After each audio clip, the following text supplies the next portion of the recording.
Hello students, आज मैं आप लोगों को प्रश्नावली 1.4 का तीसरा वाला सवाल कराऊंगा। इससे पहले मैंने आप लोगों को पहले के सभी सवाल और दूसरा भी सवाल करा दिया था। ठीक है, आज मैं आप लोगों को तीसरा सवाल कराऊंगा। अगर वो वीडियो आपने नहीं देखी है तो आप लोग प्लेलिस्ट पर जाकर देख सकते हैं। ठीक है, तो आज देखिए मैं तीसरा सवाल बताने जा रहा हूँ। देखिए इसमें दिया है, तीसरे में कुछ वास्तविक संख्याओं के दशमलव प्रसार नीचे दिए गए हैं। प्रत्येक स्थिति के लिए निर्धारित करें कि यह संख्या परिमेय संख्या है या नहीं। यदि वह परिमेय संख्या है और P अपॉन Q के रूप में है तो Q के अभाज्य गुणनखंड के बारे में आप क्या कह सकते हैं। ठीक है, तो यह हमें बताना है। तो सबसे पहले हमें क्या ज्ञात करना है कि यह परिमेय है या अपरिमेय है। ठीक है, परिमेय है या नहीं है। और अगर परिमेय है तो P अपॉन Q के रूप में लिखेंगे। ठीक है, और उसे Q के अभाज्य गुणनखंड के बारे में आप क्या कह सकते हैं। जो भी हमारे मतलब जो जो निकल के आएगा उसके बारे में हम क्या क्या बता सकते हैं। ठीक है, तो देखिए पहला प्रश्न दे रखा है, इसमें दिया है 4 3.1 2 3 4 5 6 7 8 9। ठीक है, तो यह दे रखा है। अब इसमें देखिए हम सबसे पहले इसे लिख लेंगे। देखिए लिख लिया हमने 4 3.1 2 3 4 5 6 7 8।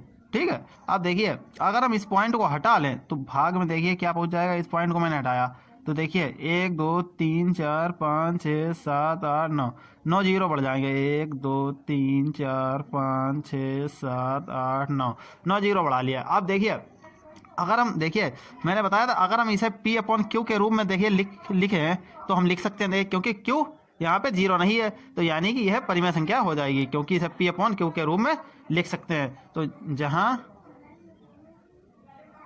P अपॉन Q परिमेय संख्या है, क्योंकि जो परिमेय संख्या होती है उसे P अपॉन Q के रूप में लिख सकते हैं। मैंने इससे पिछले वीडियो में भी आप लोगों को बताया था। ठीक है, अगर आप लोगों को जानकारी नहीं है तो आप लोग जाकर देख सकते हैं। ठीक है, देखिए जो परिमेय संख्या होती है उन्हें P अपॉन Q के रूप में लिख सकते हैं। इसीलिए मैंने बताया जहाँ P अपॉन Q परिमेय संख्या है, जो भी संख्या होंगी उन्हें P अपॉन Q के रूप में लिखें, तो यानी कि P अपॉन Q परिमेय संख्या है। ठीक है, अतः Q के बारे में अब जब परिमेय संख्या हो गई है तो हमें P अपॉन Q के रूप में भी है। ठीक है, तो Q के अभाज्य गुणन के बारे में बताना है। तो Q का अभाज्य गुणन कितना आया, Q इक्वल टू 1 0 0 0 0 0 0 0 0 0 कितने 1 2 3 4 5 6 7 8 9 9 जीरो लग गया। ठीक है, अब देखिए इसमें क्या करना है हमें।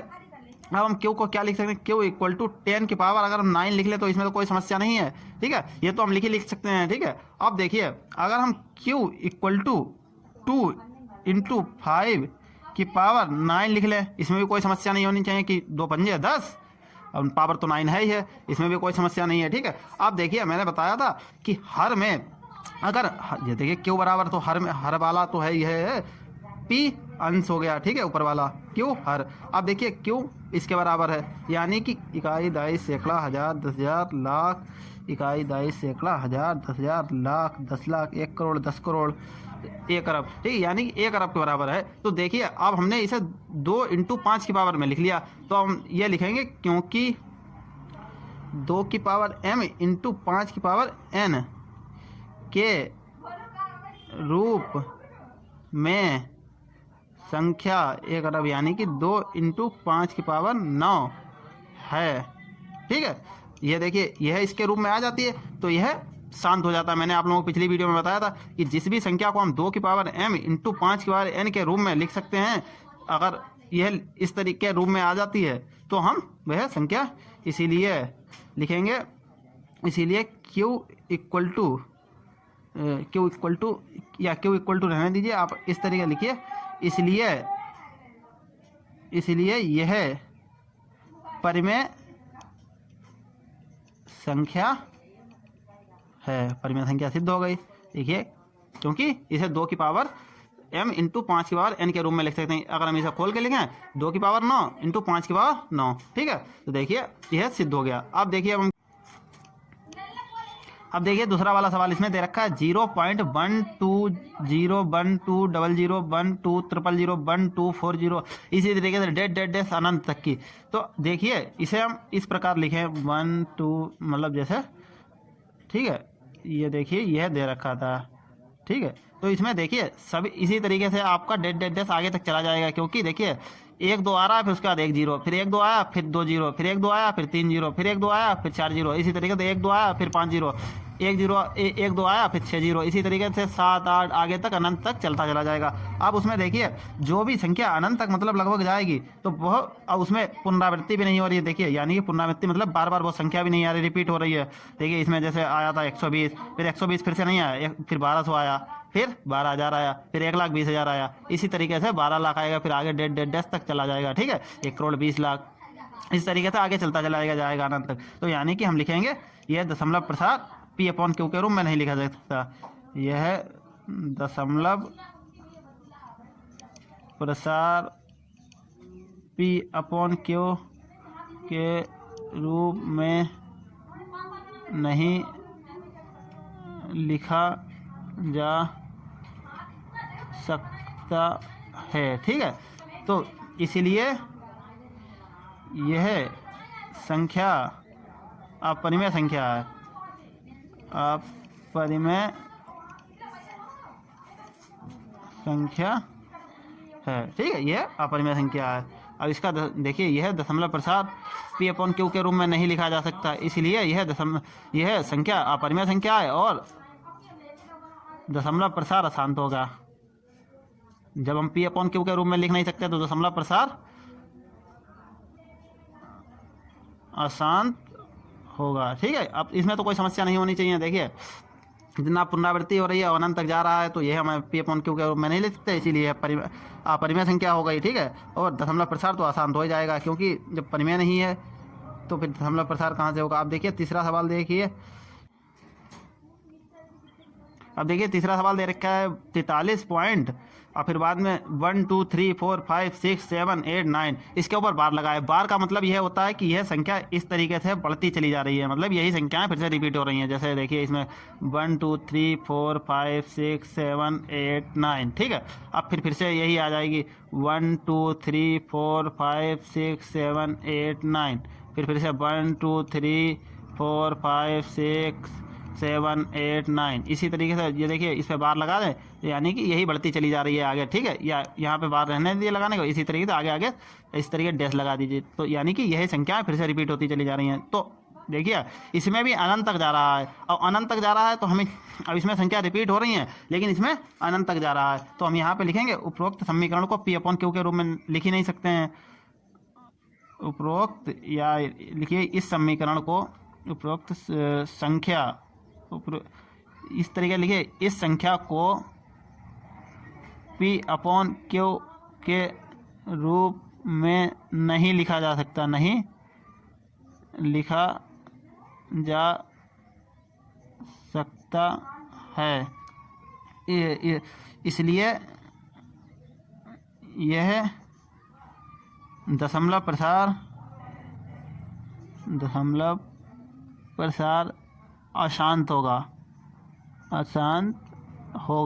ठीक है, इसलिए जब पी अपॉन क्यू के रूप में लिखा नहीं जा सकता तो यह संख्या अपरिमेय संख्या है।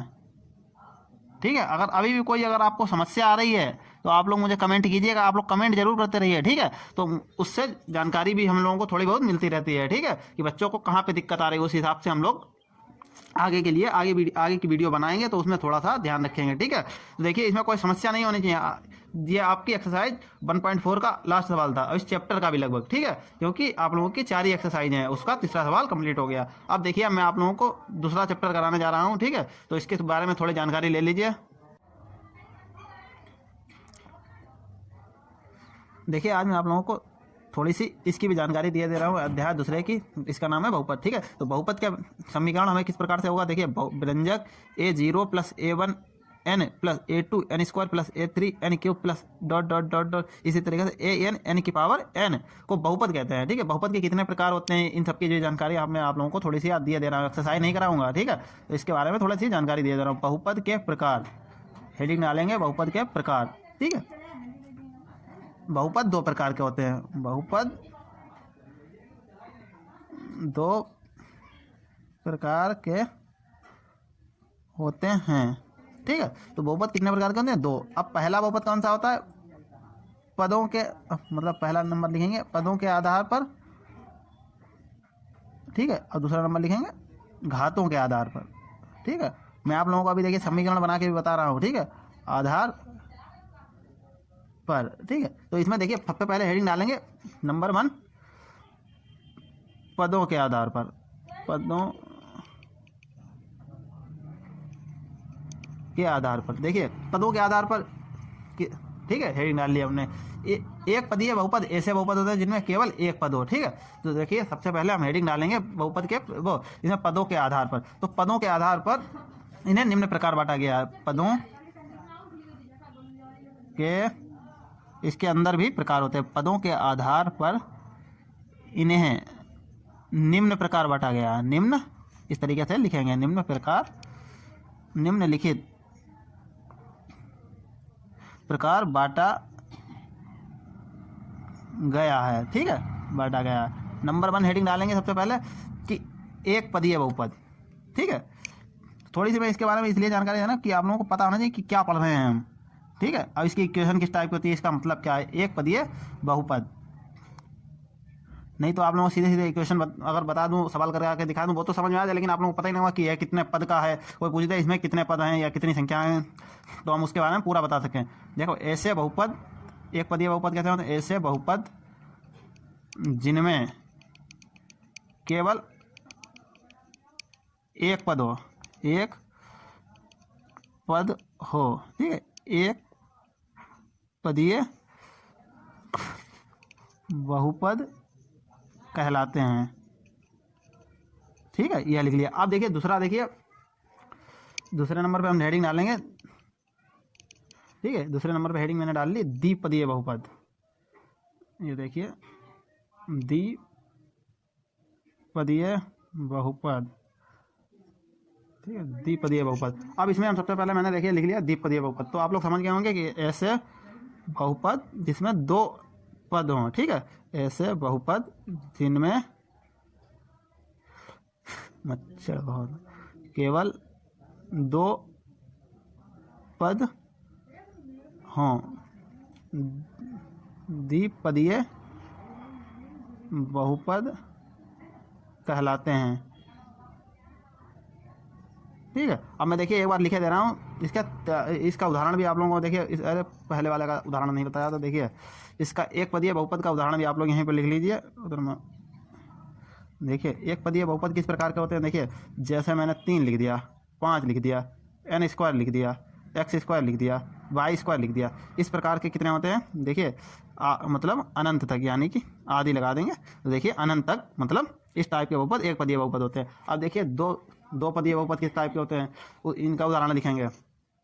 तो देखिए इनके उदाहरण में क्या हो जाएगा, 2 पद वाले बहुपद हो जाएंगे। 2 पद के मतलब जैसे कौन कौन से होते हैं, जैसे मैंने लिखा x+2, n+2, n स्क्वायर +5 जैसे, या कुछ भी लिख लिया, जैसे n+5, n+6 डैश, इसी प्रकार से आगे तक इनफाइनाइट तक चलता चला है। अब देखिए त्रिपदीय बहुपद, इसमें भी मैंने बताया, देखिए निम्नलिखित प्रकार होते हैं, तो इस प्रकार से लिखेंगे त्रिपदीय बहुपद, ठीक है। त्रिपदीय बहुपद में क्या होता है, ऐसे बहुपद जिनमें 3 पद हों, ऐसे बहुपद जिनमें 3 पद हों, त्रिपदीय बहुपद कहलाते हैं। अरे बहुपद यहाँ पर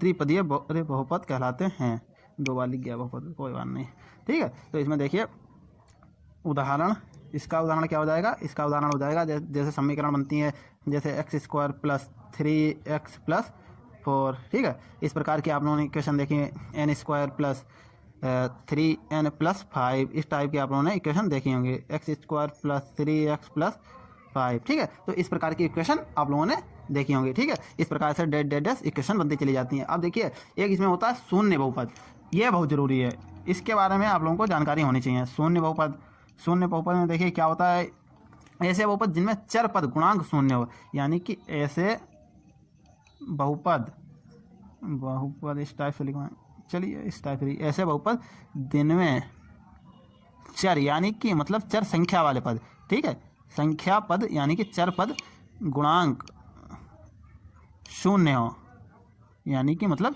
हो ही ना, 0 हो, ठीक है, 0 हों, ठीक है, शून्य बहुपद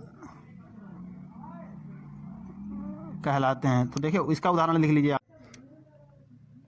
देखिए शून्य बहुपद का उदाहरण देखें, 0.x³ plus 0.x² plus 0.x+0, ठीक है, डॉट डॉट डॉट, इसी प्रकार से आप लोगों का शून्य बहुपद का उदाहरण। अब इसके बाद देखिए इसके आगे, अब देखिए घातों के आधार पर मैंने बताया था दूसरे नंबर पे होता है, यहाँ पे दूसरा नंबर घातों के आधार पर देखिए रैखिक बहुपद होते हैं। नंबर 1 रैखिक बहुपद, ऐसे बहुपद जिनमें चर पद की घात 1 हो रैखिक बहुपद कहलाएगा, ठीक है, कहलाता है। यानी कि उदाहरण 2x + 5, x + 3, 3x + 2 इस रूप में होता है, ठीक है। तो हम x + 1 ऐसे इसी तरीके से 2x + 1, ठीक है, कुछ भी हो सकता है, ठीक है, इसी रूप में होगा, ठीक है, इसकी घात 1 हो, ठीक है।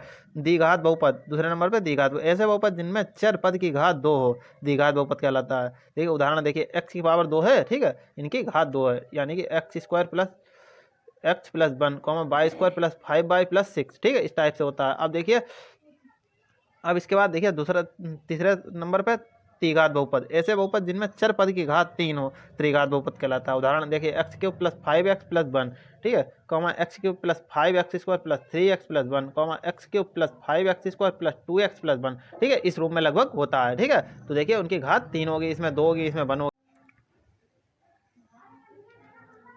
चलिए आज के लिए इतना ही रखते हैं। देखिए मैंने आप लोगों को बहुपद के बारे में थोड़ी बहुत जानकारी आप लोगों को दे दी है, ठीक है। अब मिलते हैं अगले वीडियो में, आज के लिए इतना ही रखते हैं, ठीक है, धन्यवाद।